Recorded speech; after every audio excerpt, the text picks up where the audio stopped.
क्यों इस लड़की को ना लेस्टर के ऊपर शुरू से ही थोड़ा बहुत डाउट हो रहा है कि लेस्टर कहीं ना कहीं हमें फंसवाना चाहता है, हमें मरवाना चाहता है। ओह, और इस टाइम पे मैं कुछ भी नहीं कर सकता यार। देखो अभी ना मुझे बिल्कुल नहीं समझ आ रहा कि आखिर मेरे साथ क्या हो रहा है। मेरे हाथ में गन है, सामने टॉमी है, ये तो लेस्टर का बेस है। इस लड़की ने मुझे बोला था लेस्टर GTA 5 गेमिंग में थोड़ा सा भी इंटरेस्ट हो तो आपने ये नाम सुना ही होगा। लॉकडाउन के टाइम पर GTA 5 के जब वीडियोस आते थे तो वो एक नॉर्मल क्योंकि जानते हुए भी कि ये स्क्रिप्ट है और मोड का यूज किया गया है, स्टोरी को और एंगेजिंग और इंटरेस्टिंग बनाता है। साथ ही देखेंगे स्टोरी में आने वाली कुछ पॉसिबिलिटीज के बारे में। मुझे लगता है कहीं ना कहीं उसकी स्टार्टिंग यही से हुई थी जब पहली बार टॉमी यहाँ पे दिखाई दे। ये बंदा भाई गन लेकर आ रहेगा यहाँ पे। वो गन को क्या चाह रहा है भाई ये?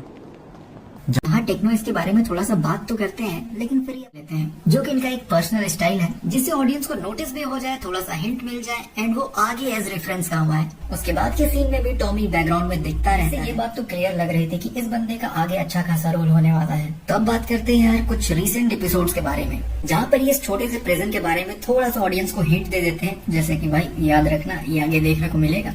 भाई सीक्रेट बेस के साथ साथ छोटा प्रिजन भी है। तो किसी बंदे को किडनैप करना पड़े ना तो नीचे ही वो उसे पकड़ देगा। तो यार अब बात करते हैं इस एपिसोड की, जहाँ पे एक ही टाइम पे भाई बहुत कुछ हुआ। सबसे पहले तो हमें दिखती है यहाँ पे लेस्टर की फ्रेंड जो कि कुछ डील कर रही थी, जिसे टेक्नो भी ध्यान देते हैं एंड फिर से एक ऑडियंस को हिंट देने की तरह याद दिलाते हैं। पर जो पुराने ऑडियंस है उन्हें पता होगा भाई कि वो कौन है। ये बैठी हुई है ना, ये मुझे ऐसा लग रहा है कि मैंने इसे पहले कहीं पर तो देखा है, वो भी लेस्टर के साथ।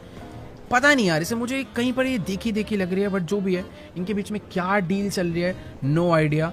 देखो यार मुझे यहाँ पे लगता है कि वो डील यहीं पे हुई जहाँ पे इस लड़की को पैसे दिए गए ताकि वो माइकल की साइड छोड़ के टॉमी के साथ जुड़ जाए। और साथ ही यार मुझे ये भी लगता है कि वो यही थी जो कि लेस्टर को सारा इन्फॉर्मेशन देती थी कि टॉमी कौन से फ्लोर में रहता है, कौन सा उसका रूम नंबर है, जिसे बाद में लेस्टर माइकल को बताता था। इसलिए माइकल भी कई बार सोचता था कि भाई लेस्टर को इन्फॉर्मेशन मिल कहाँ से रही है। और उसके बाद यार यहाँ हमें और भी कुछ देखने को मिलता है। जैसे ही माइकल लेस्टर को फोन लगाता है ये पूछने के लिए कि क्या मैं ट्रेवर और फ्रैंकलिन के साथ इसके ऊपर हमला कर दूं, लेस्टर उसे मना कर देता है एंड उसके जस्ट बाद ही टॉमी भी वहाँ से अपने रूम के लिए निकल जाता है, जैसे उसे पता चल गया हो कि उसके ऊपर हमला हो सकता है। एक सेकेंड, अबे यार वर्सेटी अपनी मीटिंग खत्म करके अभी अपने रूम में जा रहा है और यही अपनी सबसे बड़ी प्रॉब्लम है। अब जैसे तैसे रूम में एंट्री करने के बाद भी टॉमी वहाँ मिलता ही नहीं है, जैसे कि उसे पता चल गया था और वो एक तरीके से माइकल के लिए रेडी था। एक सेकेंड भाई, टॉमी ये क्या? टॉमी सामने था, उसने मेरे ऊपर एक बॉम्ब फेंका जिससे ये। एक मिनट भाई, मुझे ना थोड़े से चक्कर आने लग गए इस बॉम्ब के आते ही। ये टॉमी भाई सामने से आ रहा है मुझे मारने के लिए और इस टाइम पे मैं कुछ भी नहीं कर सकता। और फिर आता है वो सीन जहाँ पे वो लड़की यानी कि लेस्टर के फ्रेंड उसके साथ होती है और वहाँ पे माइकल भी पहुंच जाता है और वो जैसे ही लेस्टर से बात करने लगता है, आप देख सकते हो वो लड़की नीचे क्या कर रही है, वो चेहरा छुपा रही है जैसे कि कहीं माइकल को उस पर शक ना हो जाए। और उसके बाद आता है सबसे बड़ा ट्विस्ट इस एपिसोड का, जहाँ पे उस प्रेजेंट को देख के लोगों ने बहुत जल्दी नोटिस किया होगा। और भाई डिटेलिंग देखो, इन्होंने बोर्ड पे भी बहुत ध्यान दिया है, जैसे कि ये देखो इन्होंने डेक्स को मार डाला।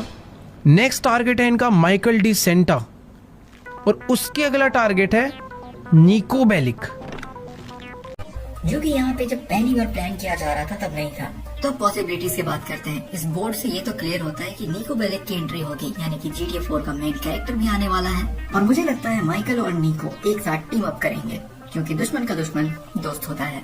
तो यार अब हम ऑलमोस्ट पहुंच चुके हैं अपने वीडियो के एंड में और अब मैं अपनी थ्योरी बताने वाला हूँ, जो कि यूपीएससी में नहीं आएगा, पर इसे एंटरटेनमेंट की तरह देखो और भूल जाओ, ठीक है? देखो मैं गलत भी हो सकता हूँ, जो कि पता चल जाएगा आने वाले एपिसोड में, पर मुझे लगता है कि लेस्टर धोखेबाज नहीं है, पर वो लड़की जो कि लेस्टर की फ्रेंड है वो ये सब कर रही है। यानी कि उसने डील किया है एंड वो लेस्टर के कंप्यूटर से सारी डिटेल लीक कर देती है, जिससे सबको ऐसा लगे कि ये सब लेस्टर कर रहा है जबकि एक्चुअल में वो लड़की कर रही है।